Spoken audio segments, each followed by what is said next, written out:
We're back to the Neil Haley Show. I'm first excited to welcome to the program my co-host, Paul Hollis, author of the Hollow Man series, owner of Hollow Man Publishing in American VBA. Paul, how are you? I know you're excited about our guest. We have a wonderful writer today, Mina Valentine, and she is a romance writer and a very good one. And so, welcome, Thank you, Mina. Paul. Hey, Mina, appreciate you coming by. We were talking about why you write historical romance novels, and you're a fan of them. You've read a lot of them, so kind of explain. I've read eons of them, and some of the writers are better than others. I like them all. Some of them have a good plot, but the writing in itself isn't good, or the writing is good, but the plot or the information within it is historically incorrect. And I noticed that a lot. Now, there are some very good historical romance writers that are impeccable about what they put in there and are right on the money. And that's what I do when I write. I was telling you, I spend about 90% of my time doing research, and about 10% of my time writing. For instance, this takes place in the book I'm writing right now, takes place in 1795.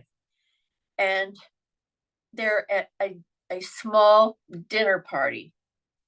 And so I'm looking up how many courses they would have served, what kind of food they would have served. Would they have served it? There's two words for it, La Russe or La Francais, I think is what it is. And one of them is where everything's on the table and you just scramble and get your own. And the other one is where the footman comes around and serves you individually. They started that around the time this book is written. So I went ahead and wrote that. But I want to make sure everything's right, even coming down to the silver service. And that I think that entails a lot of research, but it also ingratiates the reader to the time. Sometimes they may have to look up the food because some of the food is a little strange. They ate a lot of things that I wouldn't even touch today, like boiled tongue. That doesn't sound very No, that doesn't sound good at all. No, it doesn't. But the research makes a difference.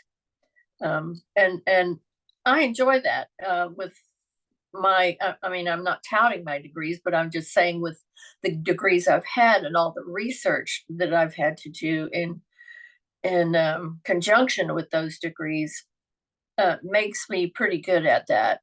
Sometimes you really have to dig to find what you're looking for. Some of the information you may be looking for isn't there because of the time. There was a big fire, and I'm writing about that in this book. And I know about exactly where the streets were that were involved in the fire. I know how many people were homeless, how many people lost their businesses, but I don't know how many people died. And people did die because in the paper at that time, there's just one little paragraph that said it was excruciating to see little children crying over their parents and parents crying over their lost children. So people did die, but the sad thing is they didn't really record it because it was the poor section of town. So that's really interesting. And other little things, right? Yes. I know who donated how much money for these rebuilding. They put up tents and donated food for them, those kind of things, but nothing about the deaths. It's kind of sad, really, that they didn't find the necessity to record deaths. Did you ever think of reaching out to some of these authors and saying it's inaccurate for the romances? No, Historical romance? embarrass anybody like that. Never. No, I wouldn't do that. But I did write one, and I said the story is wonderful. Your characters are very well developed, but your grammar and your punctuation is so poor. You might want to think about getting an editor, because my publisher has a great editor, and I'm happy to say, and I'm very partial to her. I don't want anyone else. It's interesting that these editors, where do you, so you saw some books you've purchased, you've seen editors that are just not very good at editing the books. Wow. I don't know if they even had editors. You know, you get a lot of these indies, and they may or may not even hire one. And that's the craziest thing. Yes. Indies that think I could just publish on Amazon, but never hire an editor. And someone who's a reader like you spots it and says, okay, I'm putting that book down. Yeah. Or it's not enjoyable. It's difficult for me. Maybe for some people it's not, but for me, I'm so busy noticing all the mistakes that I get lost. You got your red pen out. Yeah, yeah, more or less. Professor, I got that red pen marking up the whole research paper. But you're doing that to the book. Yeah. But I have books on furniture of the time. I have books on food. I have rifles, horses. I have so many books on every. There may be one little chapter from a book that's something I need. I'll buy the book. I keep the books because That's very smart. Yeah, I keep the books because I continue to write. So I want to make sure. Do you have a historical romance novelist? It's your favorite? Yes, I do. I like Scarlett Scott. And there was another one that got me hooked, and I apologize to the woman for not remembering her name.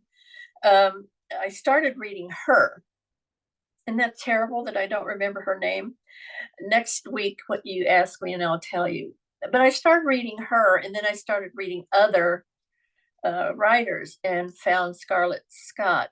She's a lot more spicy, I think, than most of them, but I enjoy her stories.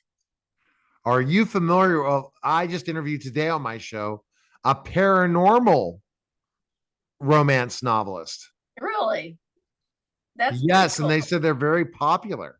Yes, they are. Where like Frankenstein with a real woman or something like that, or that type of stuff. It's crazy. Or a vampire with, yeah. I did read, there was, I don't even remember the woman's name, but she was selling like little chapters of her story in for like 99 cents. You buy it, and I thought the storyline was fair, but I wanted to see how it ended. I was curious. I don't think people are doing that much anymore. It's the whole book or nothing. And that's interesting, but I'm just intrigued. And we have somebody that I'm talking to her, such beautiful covers. Oh my goodness, like of werewolves and stuff like that. And she said she learned how to do it. And she was impressive. I had her on my show today, and I'm like, wow. But it's always intriguing to hear people in their creativity. I said, do you enjoy doing that? She says, yeah. She does. And that's where I hope AI never eliminates a creative person, because our creative. I'm hoping we don't want. We don't want singularity. That's for sure. I know that. Go ahead. That AI can give you a person's suggestions, but I tried it once or twice, and I ended up going, huh? No. It didn't work for me, and maybe it'll work for some others, but it didn't work for me. Well, But I have a lot. I have an idea for a book, for a romance book. Yeah. AI dating a human being, an AI romance. Oh no. Artificial. Well, that's like Remember Elon's creating a like a Barbie bot or whatever those bots. I mean, we see that as a meme where yes, it's a robot woman, yes, yes. full, AI and all that.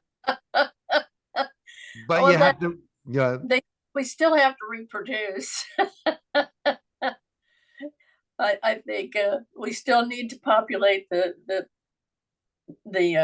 species. So the Well, robot might work for some things, the but I next don't. time we're going to be on the air, we Yes, found out the website, Mina Valentin, but it's going to be minavalentin.com. The easiest thing in the world. Just go to minavalentin.com. That's simple. And yes, purchase your book today. It'll be right. available in pre-order once the website's up, and that's going to be very, very soon. We'll be working around the clock for that, Mina. I All hope right. so, because I'm I don't sleep. I live down here now. Okay. yes, My right. studio, right? And just do a Yeah. podcast 24/7. But we appreciate it, Mina. Thank you again. Thank you much. All right. You're listening and watching the Neil Haley Show, and we'll be back in just a moment.